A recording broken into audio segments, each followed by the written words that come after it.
এই তো hello everyone, welcome to my channel. তো দেখুন, আজকে আরেকটা ব্লগ এনেছি। এটা হচ্ছে জন্মাষ্টমীর দিন আমরা ইসকনে গেছিলাম। আমাদের স্যাক্রামেন্টোতে একটা খুব মানে একটা প্রতিষ্ঠা আছে ইসকন, তো ওখানে প্রতিষ্ঠান আছে। তো সেখানে জন্মাষ্টমী পালন হয়েছে। যদিও এটা একটা মন্দির হচ্ছে এখানে, নতুন মন্দির শুরু হচ্ছে করা। আগে একটা জায়গায় হতো, সেটাই আর কি ওরা কি মানে পুরোটাই ওন করে আর কি সুন্দর করে মন্দির বানাবে। তো সেই জন্য এইটা একজনের ফার্ম হাউসে হচ্ছে। তো এটা ছোট করে একটা জন্মাষ্টমীর প্রোগ্রাম হচ্ছে। তো খুবই সুন্দর প্রোগ্রামটা আর কি অর্গানাইজ করা হয়েছে। যদিও খুব বেশি লোক হয়নি, কারণ এটা হচ্ছে ডাউনটাউন স্যাক্রামেন্টোতে হচ্ছে। তো সেই জন্য অতটা লোক হয়নি। কিন্তু মানে এটা মাঝরাত অবধি হবে প্রোগ্রামটা, কিন্তু আমরা তো অতক্ষণ থাকতে পারবো না। আমার ছোট একটা মেয়ে আছে 21 মাসের, পরের মাসেও 2 বছর হবে। তো সেই জন্য আমরা তো বাচ্চা নিয়ে অতক্ষণ থাকতে পারিনি। কিন্তু আমরা যতটুকু ছিলাম সেই সময়টা আমি আপনাদের তুলে ধরেছি ভিডিওতে। তো মানে রাধাকৃষ্ণের স্নান থেকে তারপরে তার একটা ঝুলাও করেছিল, সেই মানে দোলনা, সেই দোলনাতে রাধা মানে কৃষ্ণ ঝুলছিল। তারপরে সুন্দর করে ওখানে মানে মানে হরে কৃষ্ণ হরে নাম হচ্ছিল। আর ওখানে সবই ইসকনের সব ডিভোটিরা ছিল। আর কিছুদিন আগে আমাদের এখানে ইসকনের এক মাতাজি আছেন, তার হাজবেন্ডও এই কিছুদিন আগেই গত হন, মানে মারা যান। কিন্তু তিনি তিনি এখানকার খুব বড় ডিভোটি ছিলেন। ওনার এটাই আর কি, উনি এই মন্দিরটার কনসেপ্টটা ওনারই ছিল।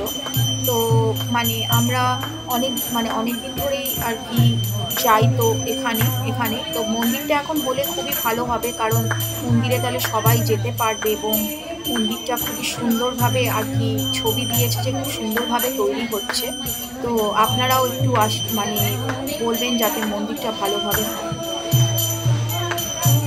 হ্যাঁ, নিশ্চয়ই আপনারা বলবেন মন্দিরটা যাতে ভালোভাবে হয়। আর এখানে অনেক অনেক মানে ডিভোটিস আছে যারা এখানকার খুব ইসকনের খুব ভক্ত।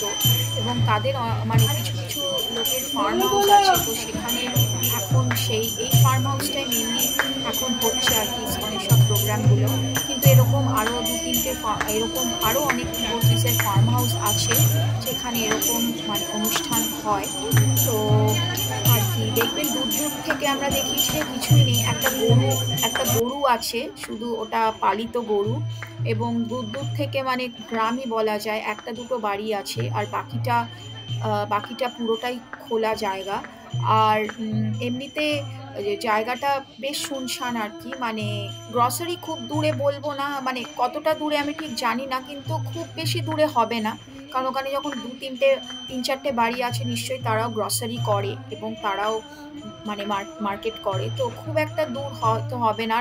আর এখানে তো সবাই জানেন গাড়িটা খুবই এসেনশিয়াল জিনিস আমেরিকায়, কারণ গাড়ি ছাড়া এখানে মানে অ্যাক্সেসিবিলিটিটা খুব কম, কারণ সব জায়গায় বাসটা যায় না। সব থেকে বড় ব্যাপার হচ্ছে এখানে একটা মোনোরেল আছে, কিন্তু মোনোরেলটা সবসময় অ্যাক্সেসেবল নয় আমাদের জন্য বা অনেকেরই জন্যে, কারণ ওটা অনেকটা দূরে হয়। এবং বাসটা মানে অ্যাক্সেসেবল নিশ্চয়ই বলবো, কিন্তু হ্যাঁ, অতটা নয়। কিন্তু মানে মানে ধরুন, মানে স্টুডেন্ট যারা, তারা হয়তো বাসে যেতে পারে। কিন্তু হ্যাঁ, মানে এমনিতে আমরাও যেতে পারি, এরকম সবার জন্যে। কিন্তু বাসের জন্য আবার টাইমটা খুব দরকার পড়ে, মানে দাঁড়িয়ে থাকতে থাকতে হয়তো অনেকটা টাইম চলে যাবে, কিন্তু বাস অনেকক্ষণ পরে আসবে। সেই জন্য গাড়ি শেখা এবং গাড়ি চালানোটা এখানে খুবই দরকার।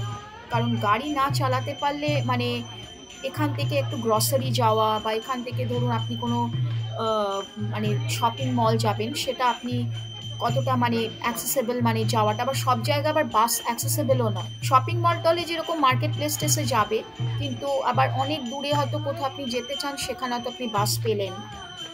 তো সেই জন্যে এইখানে এই ব্যাপারটা, একটা ট্রান্সপোর্টেশনের ব্যাপার তো থাকেই। সেই জন্য এখানে প্রায় বলতে গেলে অধিকাংশ মানুষেরই এখানে গাড়ি।